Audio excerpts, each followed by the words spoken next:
Agradecer a Josiane Rosa de Oliveira e a Lília Amaral, né, pelo entusiasmo por esta iniciativa, né, de organizar essa exposição e esses seminários e essa itinerância agora aqui para o Arquivo do Estado. Né. As equipes do Museu da Saúde Pública, Emílio Ribas, e o Museu Osório César do Juqueri, que estão aqui também. Né, origem, né, desse acervo que a gente está expondo aí fora. Né. Os colegas do Arquivo Público, né, do Estado por terem recebido essa exposição e organizarem esse encontro nosso aqui de hoje. Né. Até agora, aqui a gente falou muito de papéis, documentos, né, instituições, né, e eu vou falar agora de uma pessoa, né, que foi uma dessas que é objeto hoje de estudo dos nossos colegas aí, né, que é o arcebispo do Rosário. Né.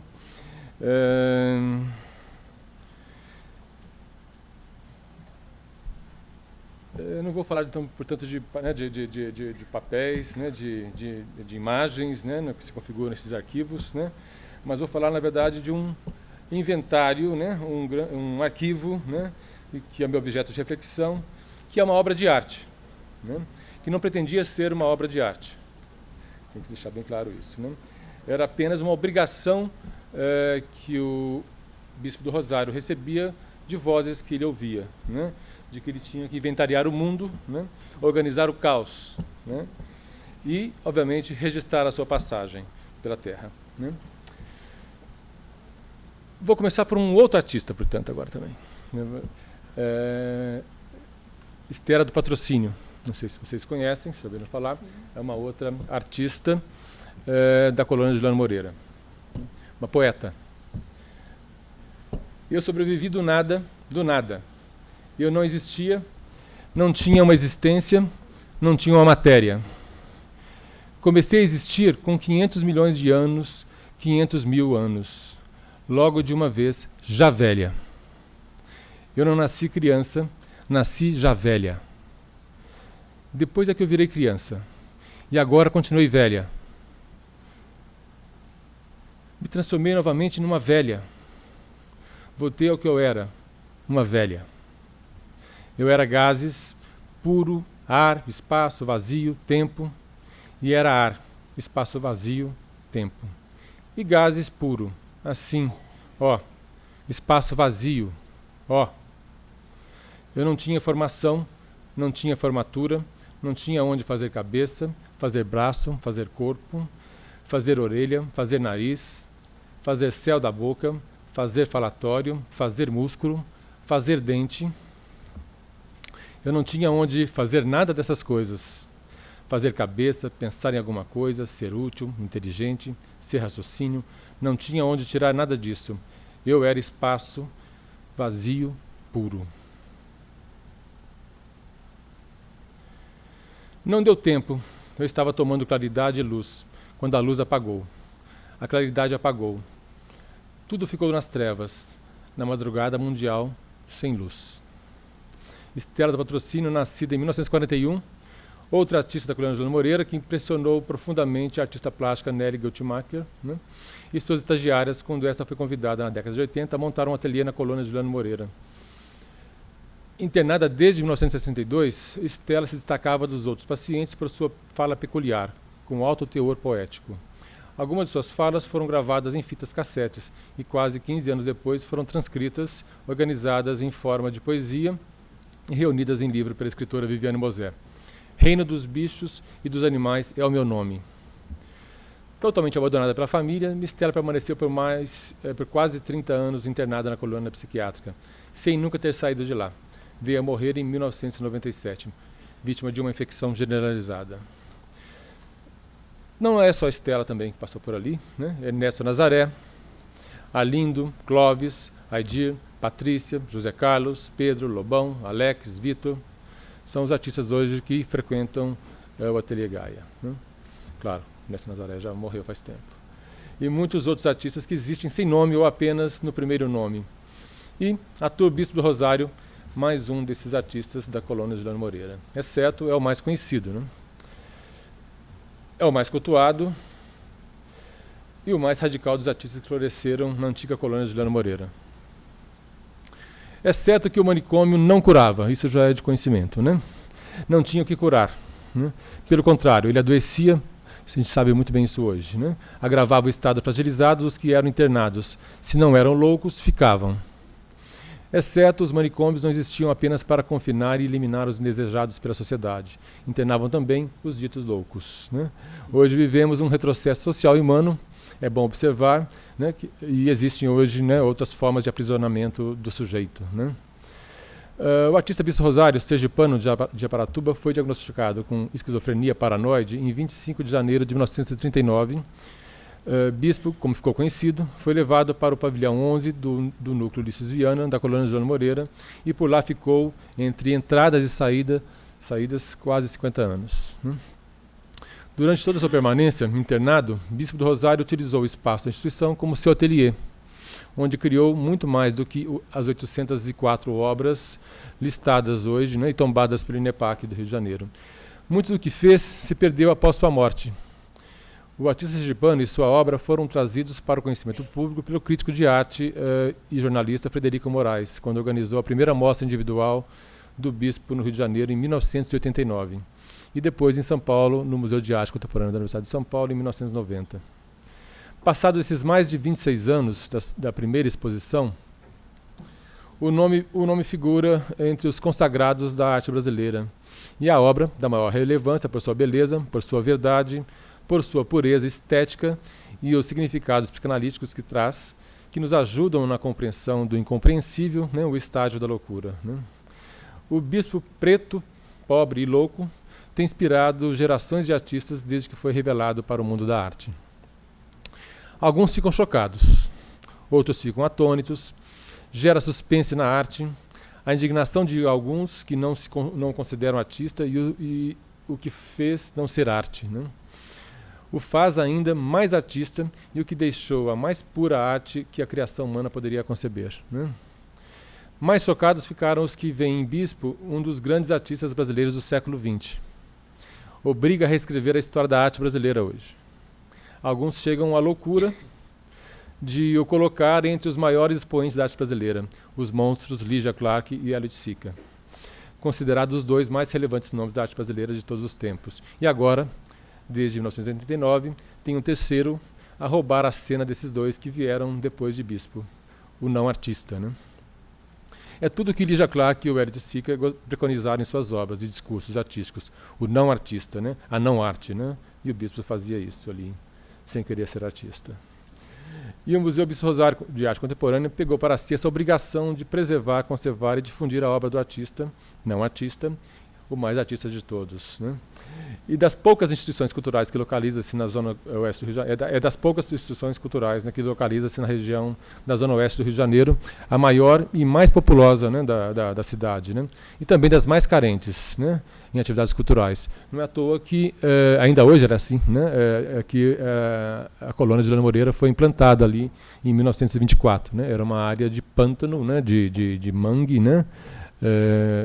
Vocês estão vendo uma imagem aí, né, que é essa imagem do Parque da Pedra Branca, né, que também faz vizinhança com a colônia de João Moreira, que era uma fazenda agrícola, né.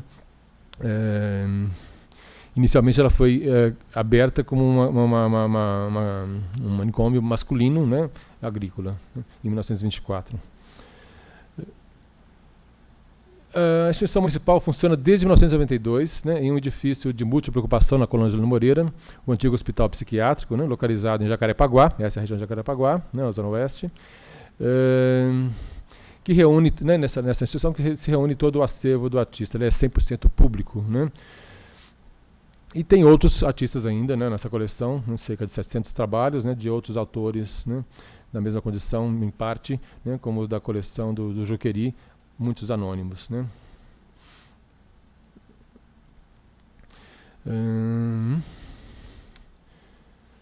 Bom, essa obra, né, ainda está por ser catalogada. Na verdade, nós vamos começar esse trabalho agora, na primeira semana de julho, né, nós vamos organizar esse arquivo da obra do Bispo Rosário, né, a obra em si, né, e com vistas à publicação de um catálogo raisonné em 2018, ao ano que vem, né.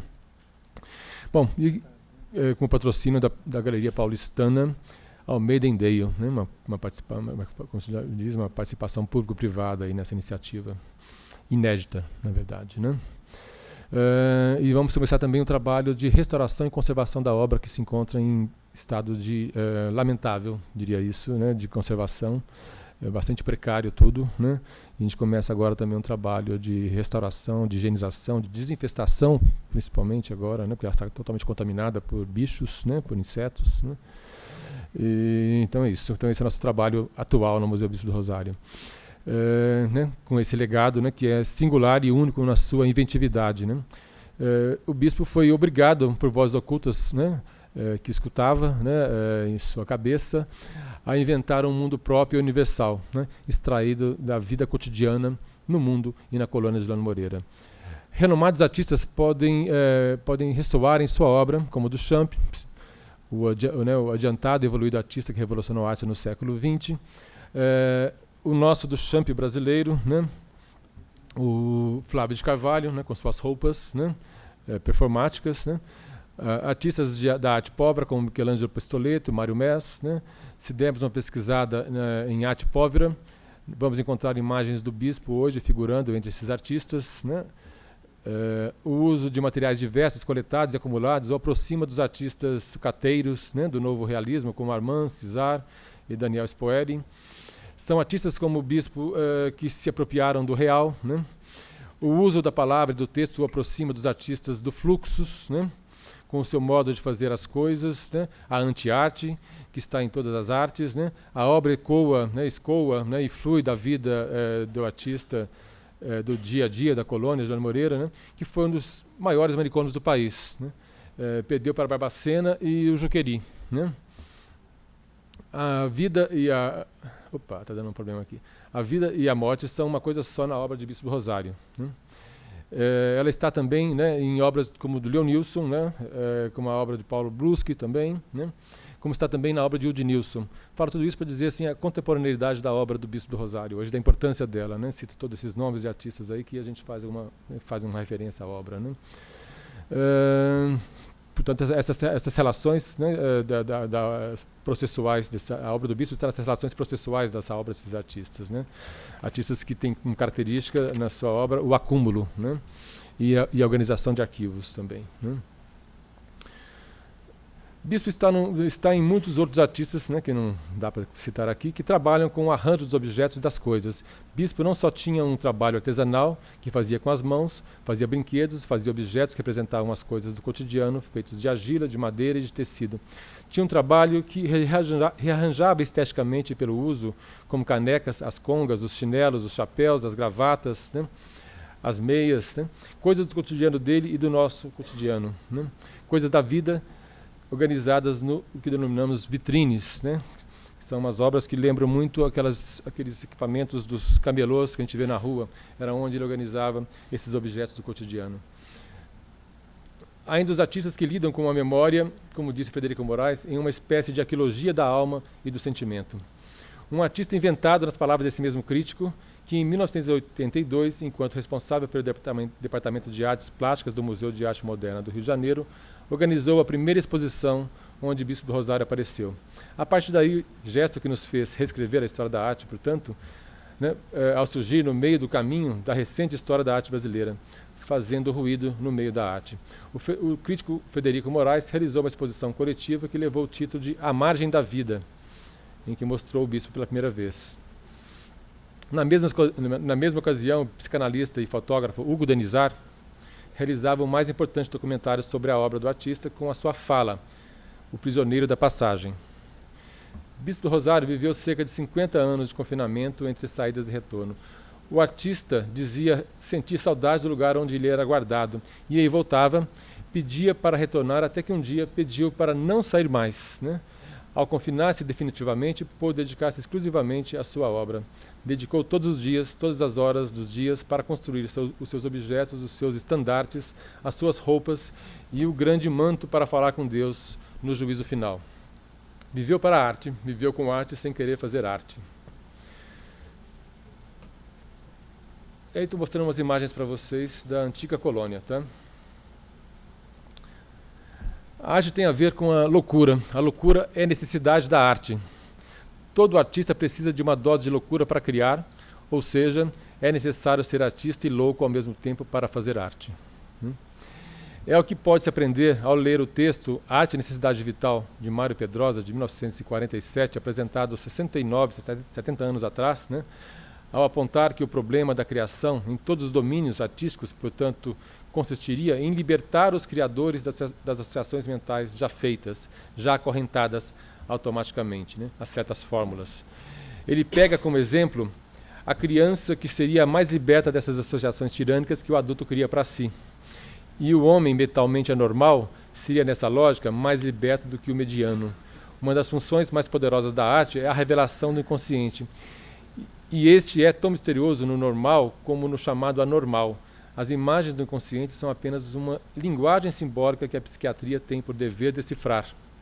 Mas ninguém impede que essas imagens e sinais sejam, além do mais, harmoniosas, sedutoras, dramáticas, vivas ou belas, constituindo em si verdadeiras obras de arte, como a gente pode conferir na exposição Mais que Humanos, né? Continuando com Mário Pedrosa, só quando os criadores se libertam de uma individualidade refratária a qualquer combinação nova, nas crianças e para os loucos é natural, portanto automática, né? É que se tornam capazes de contribuir a uma intuição nova e com mais forte razão, diz Mário Pedrosa, a qualquer imagem nova. Bispo buscou na sua infância em Japaratuba, na sua adolescência e juventude na Marinha, enfim, no seu passado, né, os elementos para a sua obra, né? Em outras palavras, nas suas vivências humanas mais profundas, os temas, as formas e os signos da vida mais profundos que habitam sua obra. A sua orientação artística e estética vem das bordadeiras de Japaratuba, dos reisados, das cheganças, das taieiras e do sincretismo religioso que orientam todas essas manifestações culturais, né? A atividade artística de bispo seria uma coisa que não dependeria de leis estratificadas, frutos da experiência apenas de uma época na história da evolução da arte ou de uma compreensão da arte pela academia, né? Essa atividade artística do bispo se estenderia a todos os seres humanos. Não haveria distinção entre as origens e não seria mais ocupação exclusiva de uma confraria especializada que exige diploma para nela fazer e ter acesso à arte. Nesse sentido, continua Mário Pedrosa, a vontade de arte se manifesta em qualquer homem, independente do seu meridiano, seja ele índio ou cafuso, brasileiro ou russo, negro ou amarelo, letrado ou iletrado, equilibrado ou desequilibrado. A obra do Bispo do Rosário trata da história do confinamento, a que um enorme contingente de pessoas foram levadas.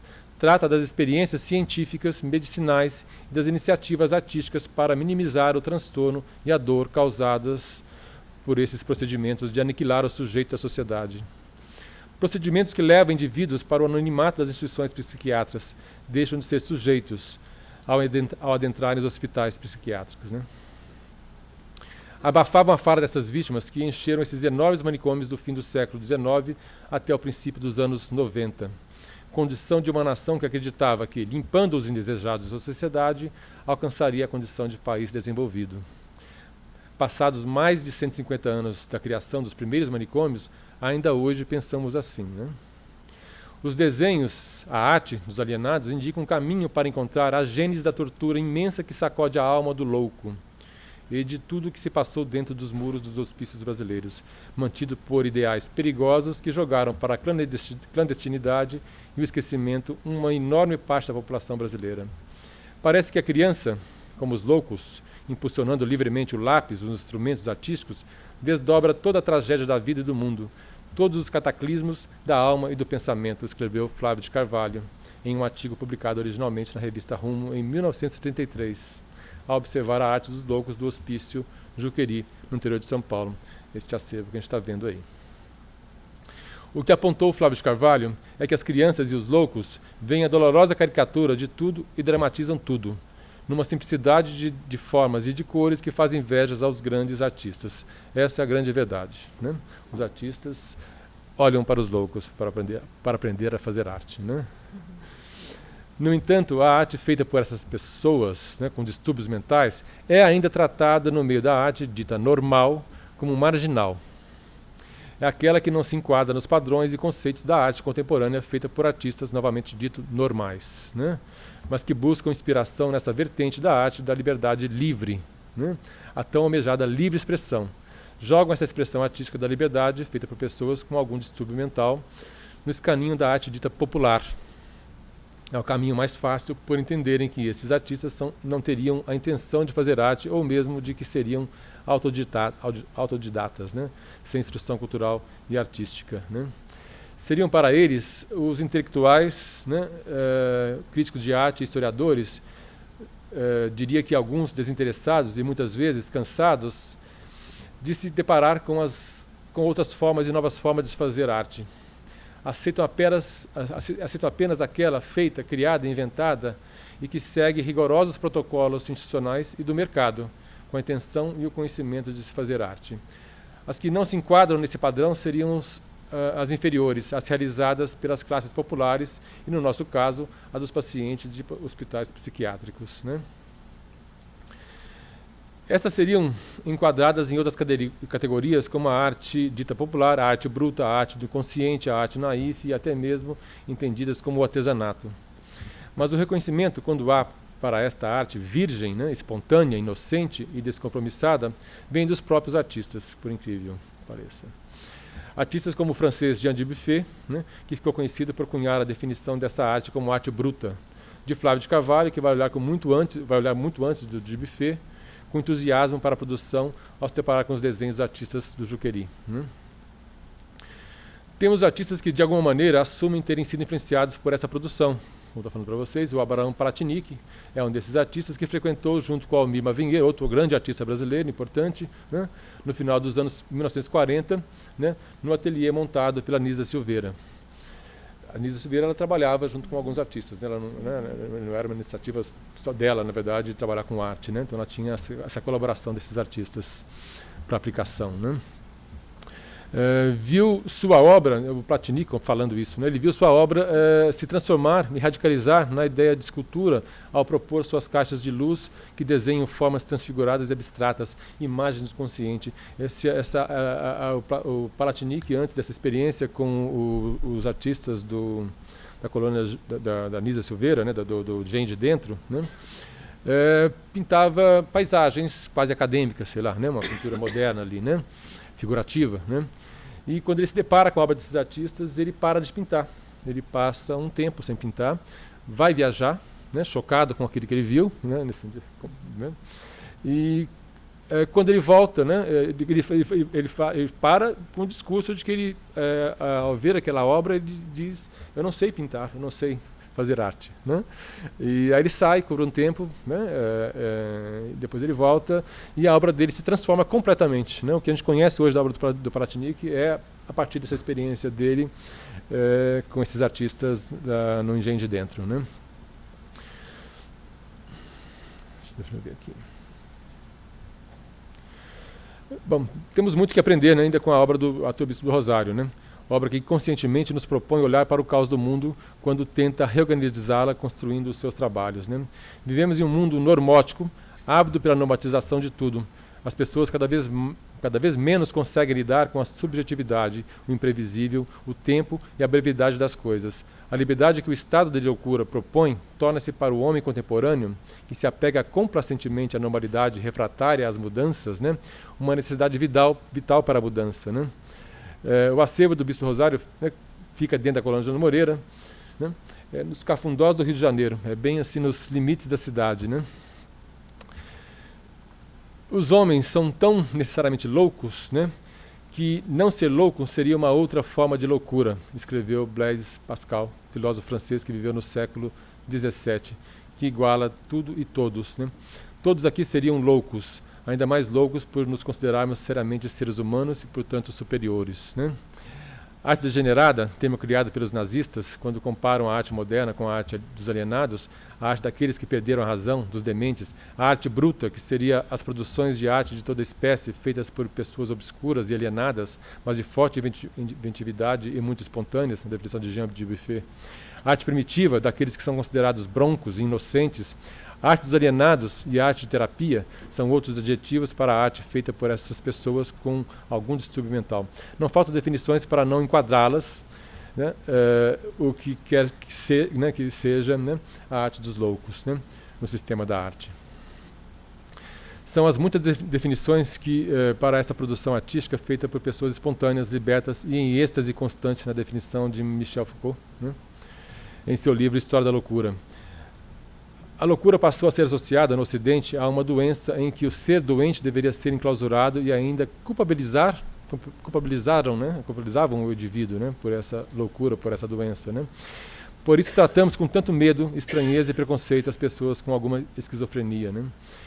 Mas por que ainda discutimos essa condição para a obra do bispo, se é arte ou não, se é arte ou apenas uma obra qualquer, coisa feita por um alienado?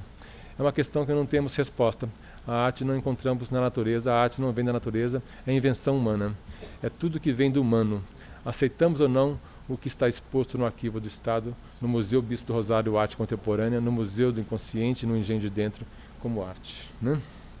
É arte.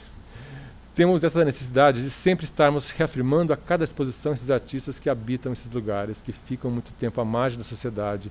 Será que estamos tratando de algo que de fato não se enquadra nas gavetas classificatórias da história da arte? E é isso que mais nos intriga, né? Não temos nenhuma gaveta classificatória para a obra do Bispo do Rosário. Seria então o legado do artista inclassificável.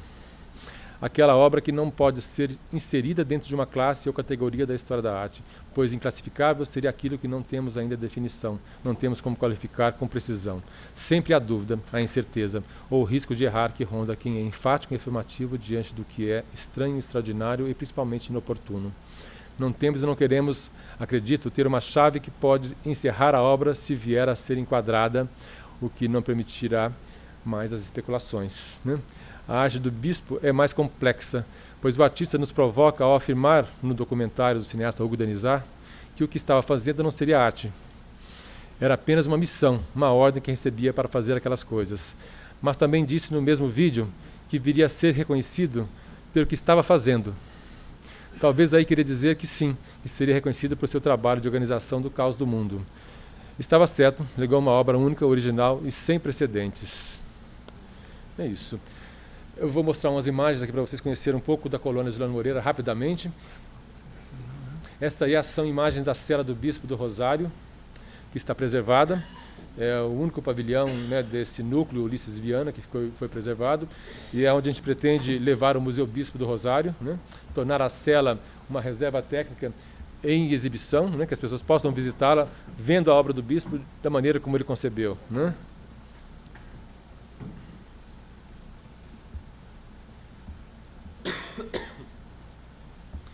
Um artista descobriu para a gente recentemente, ao fazer um decalque do trabalho dele, da parede, da cela onde o bispo viveu. São 11 celas ali, ele acabou dominando tudo aquilo no processo da construção do trabalho dele, acabou ficando sozinho ali, mas ele tinha uma cela onde ele dormia ou vivia, né? E ao tirar as camadas de tinta, descobriu-se que ele pintava, desenhava nas paredes também. Então temos mais um trabalho aí agora de restauração, né, de recuperação dessa cela, né.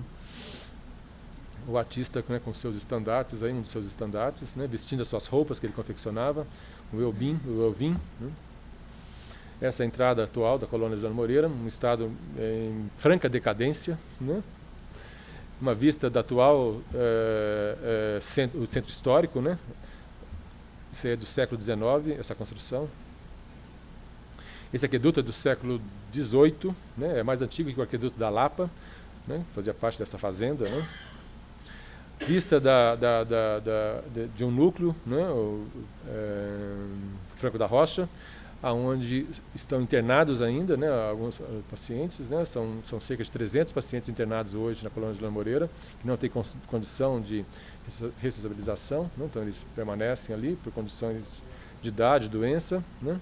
Mas hoje numa condição muito melhor, obviamente. É um espaço aberto, completamente aberto, né? Eles podem circular pela colônia, podem frequentar as nossas atividades no museu, né? Uma vista do prédio onde abriga, né, o museu hoje, as exposições, né? Um trabalho que a gente faz com o entorno, com as escolas do entorno, né? As crianças visitam o museu. Essa escola leva o nome do Bispo do Rosário, né? É tema de trabalho deles, a obra, né? Para vocês conhecerem, para quem não conhece, a obra do bispo, né? Esse é um trabalho dele, né? Fala do confinamento, obviamente, né? Essa casa murada, né? vista de trabalhos. Essa aí são uma série de objetos que ele faz, justamente esses objetos do cotidiano que eu comentei com vocês, né? São objetos mumificados, né? Ou museificados, numa linguagem mais profissional, né? O bispo catalogava de fato a mesma obra, né? Ele criava esses objetos, alguns dele ele construía, outros ele fabricava, né? Ele tinha essa facilidade, né? de artesanato, né? De trabalhar, né? De confeccionar coisas, né?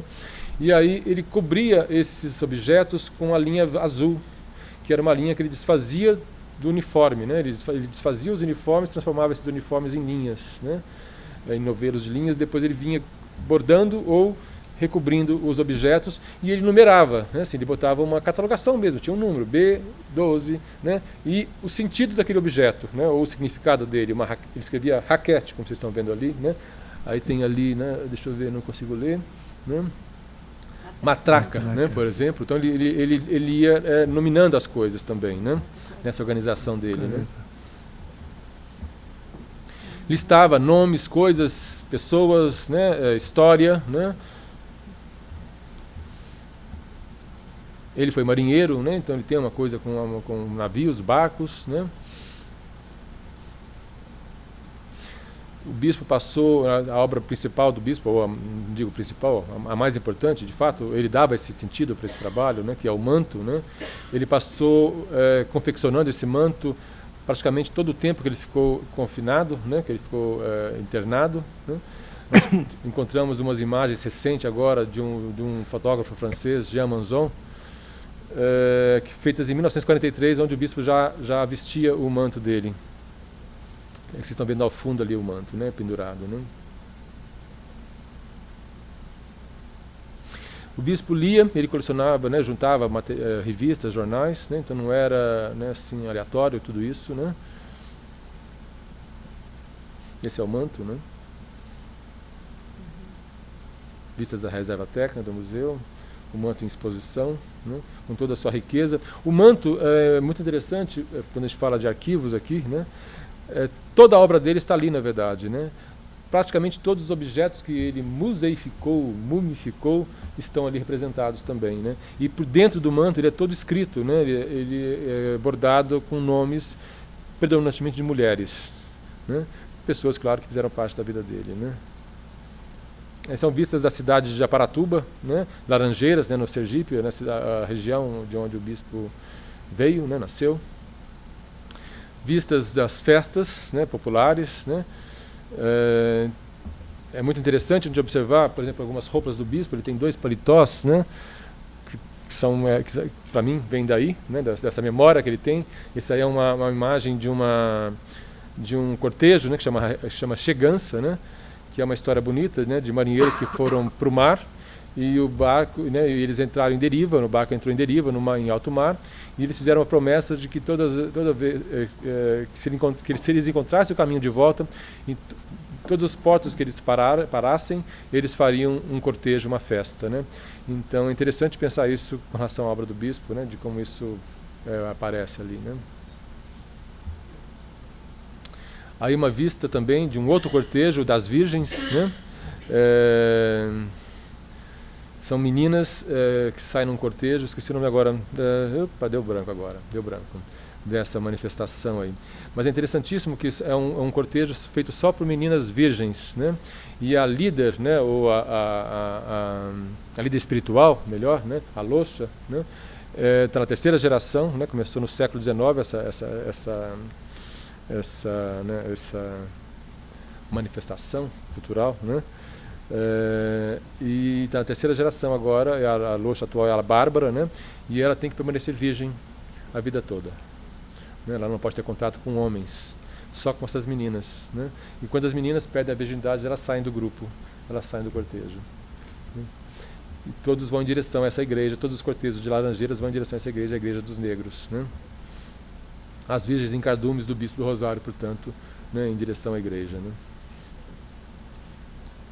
Vistas das crianças no museu, trabalhando a obra, né, assim, criando seus próprios objetos. É um trabalho que o museu vem fazendo com bastante, né, empenho, né, para justamente trabalhar o território, né? Trabalhar o público, o nosso público mais imediato, né? As pessoas que vivem no entorno da colônia de Lamoreira, justamente porque né, a colônia faz parte dessa memória dessas pessoas, né? Cantina, né, um restaurante. A gente tem um trabalho de geração de renda com os pacientes, né, coordenado pelo museu, né, o museu que organiza isso. Os pacientes têm a cantina para trabalhar, eles cozinham, servem, tem ateliê de costura, tem ateliê de mosaico, tem o ateliê Gaia, que vocês estão vendo aí agora, né? É um ateliê que já funciona há mais de 30 anos no museu, na colônia de Lamoreira, né? Vistas de exposição. Arlindo, né, o artista nosso, o Arlindo aí, que faz esses barcos, foi colega do bispo Rosário de Sela e também tem como bispo do Rosário uma obsessão por produzir, né, ele trabalha o tempo todo, trabalhos da Eidir, que recentemente chegou para mim e disse assim, muito séria, falando que ela não gosta que a gente identifique o trabalho dela como um trabalho infantil, porque o que ela faz não é infantil. Essa é a Eidir. É uma paciente que nasceu na colônia, filha de uma doente mental, paciente, né, e passou a vida toda na colônia, né. Hoje ela vive em umas casas, vive no entorno, casada, família, né, e este é o Arlindo. Uma criança de rua que foi levada da casa, não lembro agora o nome da casa, da época, da FEBEM, uma coisa assim, né? Ele foi levado para a colônia de Lamoreira, adolescente, 12, 14 anos. E hoje ele vive também no entorno ali e frequenta o ateliê Gaia, né? Patrícia, Ruth. Essa tem ótimas narrativas, ótimas histórias dos eletrochoques. O dia que vocês quiserem ouvir. E fala com humor hoje, na verdade, né? Queria botar um videozinho para a gente encerrar, tá? Para a gente ir para a exposição.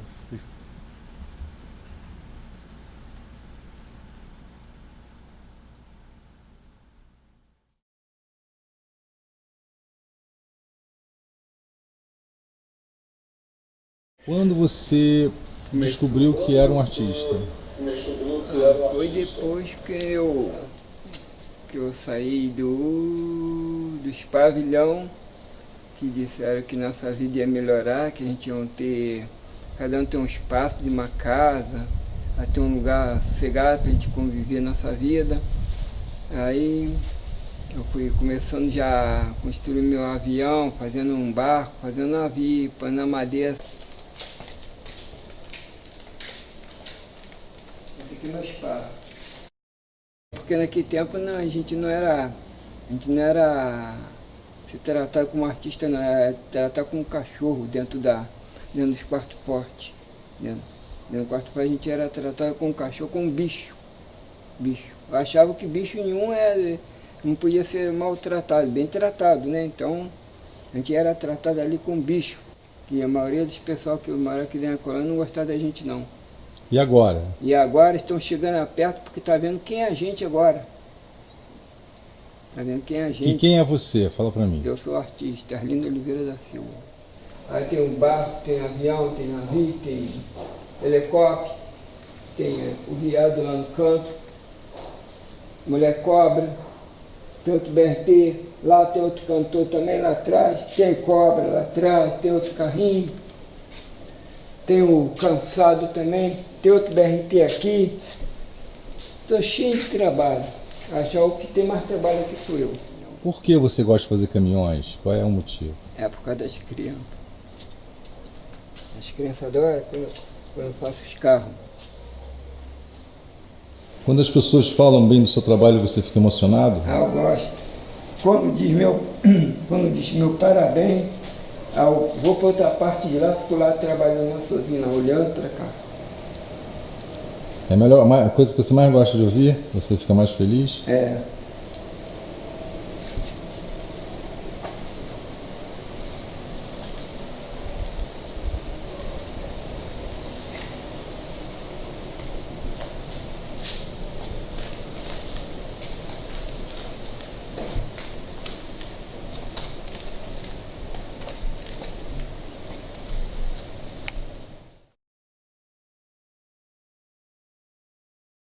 Então, o que a gente faz hoje no Museu Bispo do Rosário é a arte do cuidado, a arte de cuidar desses artistas, a arte de dar voz a esses artistas. Tá bom? Obrigado.